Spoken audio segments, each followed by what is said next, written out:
కార్తీక పురాణం 9వ అధ్యాయం ఈరోజు చదువుదామండి. విష్ణుదూతలు అడిగిరి, ఓ యమదూతలారా, మీ ప్రభువు మీతో చెప్పిన మాటలేమిటి? మీ యమదండనకు ఎవడు తగినవాడు? పుణ్యమనగానేమి? ఈ విషయాలన్నింటికీ మాకు చెప్పుడు. ఇట్లని విష్ణుదూతలు అడగగా యమదూతలు ఇట్లు పలికిరి, ఓ విష్ణుదూతలారా, సావధానముగా వినుడు. సూర్యుడు, చంద్రుడు, అగ్ని, వాయువు, ఆకాశము, గోవులు, సంధ్యలు, పగలు, దిక్కులు, కాలము, ఇవి మనుష్యుని పుణ్య పాపముల గురించి సాక్షులు. మేము వీరి సాక్ష్యముతో విచారించి పాపములను చేసిన వారిని దండింతుము. వేద మార్గమును వదిలి ఇచ్ఛానుసారముగా తిరుగుచు వేద శాస్త్రములను దూషించు సాధు బహిష్కృతుడైన వానిని మేము దండింతుము. బ్రాహ్మణునిని, గురువును, రోగిని పాదముల చేత తన్నువాడును, తల్లిదండ్రులతో కలహించువాడును అయిన వారిని మేము దండింతుము. నిత్యము అబద్ధములాడుచు జంతువులను చంపుచు కులాచారములు వదిలిన వారిని మేము దండింతుము. ఇచ్చిన సొమ్మును తిరిగి తీసుకున్న వానిని, డాంబికుని, దయాశాంతులు లేని వానిని, పాపకర్ములందాసక్తులైన వారిని మేము దండింతుము. పరుని భార్యతో క్రీడించువానిని, ద్రవ్యమును గ్రహించి సాక్ష్యములను చెప్పువానిని మేము దండింతుము. నేను దాతనని చెప్పుకుని వానిని, మిత్రద్రోహిని, ఉపకారమును మరిచిన వానిని, అపకారమును చేయువానిని మేము దండింతుము. వివాహము చెరచువానిని, ఇతరుల సంపత్తును చూచి అసూయపడువానిని మేము దండింతుము. పరుల సంతానము చూచి దుఃఖించువానిని, కన్యాశుల్కముల చేత జీవించువానిని, వడ్డీతో జీవించువానిని మేము దండింతుము. చెరువును, నూతిని, చిన్న కాలువలను నిర్మించు వ్యాపారమును మార్పించువానిని, నిర్మితములైన వాటిని చెరచువానిని మేము దండింతుము. మోహము చేత మాతాపితృల శ్రద్ధామును విడిచిన వానిని, నిత్య కర్మను వదిలిన వానిని మేము దండింతుము. పరిపాక పరిత్యాగిని, పరపాకరతుని, పితృశేషాన్నమును భుజించువానిని మేము దండింతుము. పరిత్యాగి అనగా తాను వండిన అన్నములో ఇతరులకు ఎంత మాత్రమును బెట్టక తానే అంతయు భుజించువాడు. పితృశేషాన్న భోక్త అనగా శ్రద్ధాభోక్తలు భుజించిన తరువాత మిగిలిన అన్నము భుజించినవాడు. ఇతరుడు దానము చేయు సమయాన ఇవ్వద్దు అని పలుకువానిని, యాచించిన బ్రాహ్మణునికి ఇవ్వని వానిని, తన్ను శరణజొచ్చిన వానిని చంపువానిని మేము దండింతుము. స్నానమును, సంధ్యావందనమును విడుచువానిని, నిత్యము బ్రాహ్మణే నిందకుని, బ్రాహ్మణ హంతకుని, అశ్వహంతకుని, గోహంతకుని మేము దండింతుము. ఈ మొదలైన పాతకములను చేయు మానవులు యమలోకమందుండు మా చేత యాతనలను పొందుదురు. ఈ ఆజామిలుడు బ్రాహ్మణుని వంశమందు జన్మించి దాసీసంగ లోలుడై పుట్టినది మొదలు చచ్చు వరకు పాపములు చేసినాడు. ఇతనిచే చేయబడిన పాపములకు మితి లేదు. ఇట్టి విప్రాధముడు మీ విష్ణులోకమునకు ఎట్లు అర్హుడగును? ఈ ప్రకారముగా పలికిన యమదూతల మాటలు విని విష్ణుదూతలు చిరునగవుతో వికసించిన ముఖపద్ములు గలవారై మేఘ సమాన గంభీర ధ్వనితో ఇట్లనిరి, ఏమి ఆశ్చర్యము! మీరింత మూఢులు! దుర్మర్యాదను మేము చెప్పెదము, సావధానముగా వినుడు.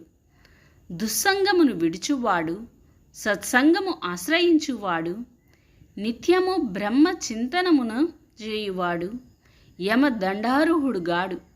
స్నాన సంధ్యావందనములు ఆచరించువాడును, జప హోమాదులు ఆచరించువాడును, సర్వభూతములందు దయావంతుడును యమలోకమును పొందడు. సత్యవంతుడై అసూయ దోషరహితుడై జపాగ్ని హోత్రములను చేయుచు కర్మల ఫలమును బ్రహ్మయందుంచినవాడు యమదండారుడుగాడు. కర్తభోక్తత్వాదులను సగుణ పరమేశ్వరుని యందు స్థాపించి ఈశ్వరార్పణ బుద్ధితో కర్మలను ఆచరించుటయే తాత్పర్యముగా కలవాడు యమ మందిరానికి వెళ్ళడు. అన్నదానం ఆచరించువాడును, జలదాతయు, గోదానకర్తయు, వృషోత్సర్గకర్తయు యమలోకమును పొందడు. వృషోత్సర్గము అనగా ఆంబోతును అచ్చుపోసి వదలట. విద్యను గోరిన వారికి విద్యాదానమాచరించువాడును, పరోపకారమందాసక్తి గలవాడును యమలోకమును పొందడు. హరిని పూజించువాడును, హరినామము జపించువాడును, వివాహములను ఉపనయములను చేయువాడును యమలోకమును పొందడు. మార్గమధ్యమందు మండపములు కట్టించువాడును, క్రీడాస్థానములను గట్టించువాడును, దిక్కులేని శవమునకు మంత్ర సంస్కారము చేయించువాడును యమలోకమును పొందడు. నిత్యము సాలాగ్రమార్చనమాచరించి ఆ తీర్థమును పానము చేసి దానికి వందనమాచరించువాడు యమలోకమును పొందడు. తులసీ కాష్టమాలికను మెడయందు ధరించి హరిని పూజించువాడును, సాలాగ్రామమును పూజించువాడును యమలోకమును పొందడు. భాగవతమును వ్రాసి గృహమందు పూజించుచున్నను, గృహమందుంచు కొన్నను యమలోకమును పొందడు. సూర్యుడు మేష తులా మకర సంక్రాంతులయందుండగా ప్రాతస్నానమాచరించువారు యమలోకమును పొందరు. రుద్రాక్షమాలికను ధరించి జపదాన హోమాదులను ఆచరించువాడు యమలోకమును పొందడు. నిత్యము అచ్యుత, గోవింద, అనంత, కృష్ణ, నారాయణ, ఓ రామాయని హరినామ సంకీర్తన ఆచరించువాడు యమలోకమును పొందడు. కాశీయందు మణికర్ణికా ఘట్టమందు హరిస్మరణ చేయుచు మృతి నొందిన ఎడల వాడు సర్వపాపములు చేసినవాడైనను యమలోకమును పొందడు.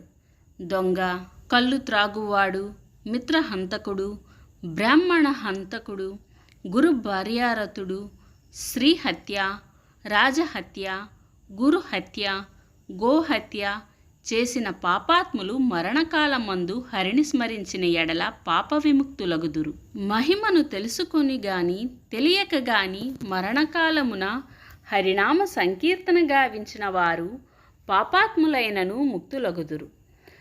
పడినప్పుడును, త్రొట్టుపాటు పొందినప్పుడును, కొట్టబడినప్పుడును, జ్వరాదుల చేత పీడింపబడినప్పుడును, సప్త వ్యసనములచే పీడింపబడినప్పుడును, వశము కానప్పుడును హరి హరి అని అన్న ఎడల యమయాతన పొందడు. అనేక జన్మలలో సంపాదింపబడి ప్రాయశ్చిత్తములు లేక కొండల వలె పెరిగియున్న పాపములన్నీయు భూమియందు గాని స్వర్గమందు గాని హరినామ సంకీర్తనము చేత నశించును. మరణావస్థలో ఉన్నవాడు హరినామము స్మరణ చేసిన వెడల వాని పాపములన్నీయు అగ్నిలో నుంచిన దూది వలె నశించును. విష్ణుదూతలిట్లు యమదూతలతో పలికి ఆజామిలుణ్ణి యమదూతల వలన విడిపించిరి. తరువాత ఆజామినుడు విష్ణుదూతలకు నమస్కారము చేసి, మీ దర్శనం వల్ల నేను తరించితినెను. తరువాత యమదూతలు యమలోకమునకు పోయిరి.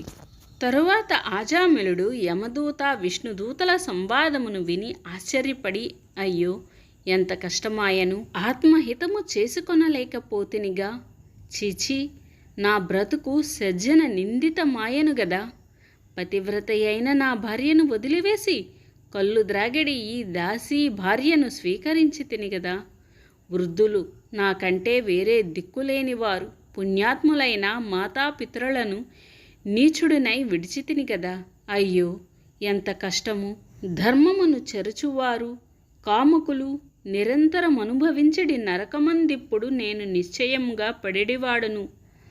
ఇది ఏమి ఆశ్చర్యము, ఇది స్వప్నమా?